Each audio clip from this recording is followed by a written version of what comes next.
David Campbell and his work national deconstruction, जो कि 1992 में उन्होंने लिखा। ये बेसिकली डिकंस्ट्रक्शन के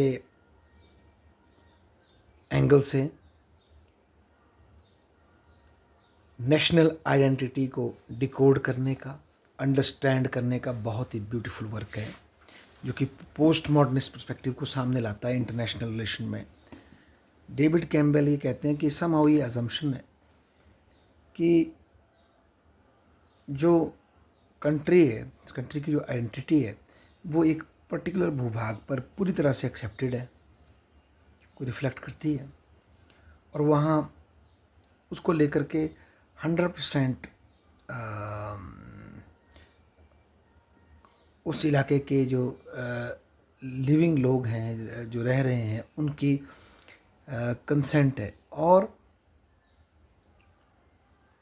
उस पर्टिकुलर भूभाग पर जहाँ पर कंट्री की आइडेंटिटी एग्जिस्ट कर रही है, उसकी सीमाकरण किया गया, उसकी बाउंड्री बनाई गई, और बाउंड्री के उस पार जो है वो अदर है। तो ऐसे में जो नेशन, स्टेट और जो थ्रेट के जो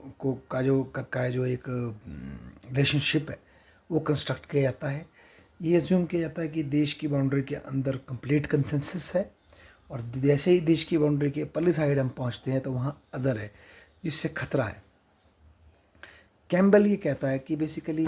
जो फॉरेन पॉलिसी अक्सर हमें पढ़ाई जाती है कि फॉरेन पॉलिसी से देश के हितों की पूर्ति की जाती है, परंतु एक रियलिटी ये भी है कि फॉरेन पॉलिसी से, जिससे कि एक राष्ट्र अपने शत्रुओं को, मित्रों को डिफाइन करता है, बेसिकली स्टेट अपने आप को डिफाइन कर रहा।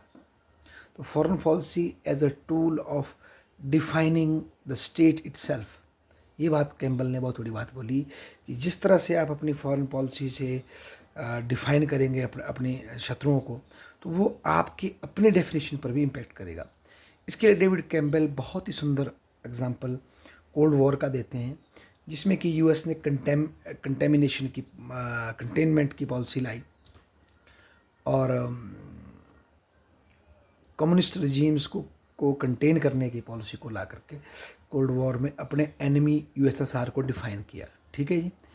पर ऑन द अदर हैंड इसका जो जेनस लाइक, जो उसका दूसरा जो मुख था, जेनस माता की तरह, ग्रीक की जेनस माता की तरह, उस दूसरे मुख से अपने देश के भीतर मैकार्थिज्म को चलाया गया, और किसी को भी जो डिसेंटिंग वॉइस रखता था, जो यूएस की उस टाइम की मेन स्ट्रीम पॉलिटिक्स से विविध राय रखता था, उन लोगों को हंट किया गया, उन लोगों को पनिश किया गया, उन लोगों को जेल में डाला गया। तो इस माध्यम से एक पोस्ट मॉडर्निस्ट पर्सपेक्टिव को लेते हुए कैम्पबेल ये दिखाने की कोशिश कर रहे हैं कि समहाउ जो नेशनल आइडेंटिटी है उसको सेपरेटली एक टेरिटरी के साथ जोड़ा जाता है, और ये माना जाता है कि इस टेरिटरी के अंदर जो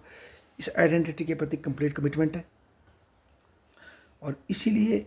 इससे इस टेरिटरी की जो लोगों की जो थिंकिंग है, जो इंटरेस्ट है, वो यूनिक है, और जैसे ही बाउंड्री के पार आप पहुंचते हैं तो वो अदर हो जाते हैं, और अदर तो फिर वो थ्रेट क्रिएट भी कर सकते हैं, नहीं भी कर सकते, पर वो अदर हो जाते हैं। तो ये जो, और इसी तरह की कंसेप्शन जो है समहाउ इंटरनेशनल रिलेशन में इन नेशन की आइडेंटिटीज़ और एनिमी की आइडेंटिटी को फ्यूल करती जाती है। और सबसे बड़ी बात है, फॉरेन पॉलिसी को अभी तक हम देश के नेशनल इंटरेस्ट से जोड़ कर देखते थे, पर कैम्पबेल कहते हैं बेसिकली फॉरेन पॉलिसी वो माध्यम है जिसके माध्यम से देश खुद को डिफाइन करता है, क्योंकि आप उससे अपने एनिमी और मित्रों को बताते हैं, और वही फिर आपके देश के भीतर भी अप्लाई होता है। उसको आप डिवाइड नहीं कर सकते कि नहीं ये बाहर के लिए, भीतर उसका असर नहीं पड़ेगा। अगर बाहर आप ये डिवीज़न देख रहे हैं, एनिमी को डिफाइन कर रहे हैं, तो देश के भीतर भी उनके साथी ढूंढे जाएंगे, या बाहर कोई मित्र देख रहे हैं तो देश के भीतर भी उनके मित्र देखे जाएंगे। तो एक बड़ा ही डिकंस्ट्रक्टिंग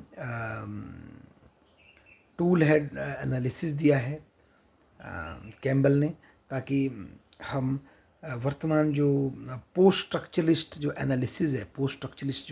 इंटरनेशनल रिलेशन का, उसको कर सकें, और एक मोर बेटर और मोर पीसफुल वर्ल्ड की स्थापना में ये हेल्प करेगा। धन्यवाद।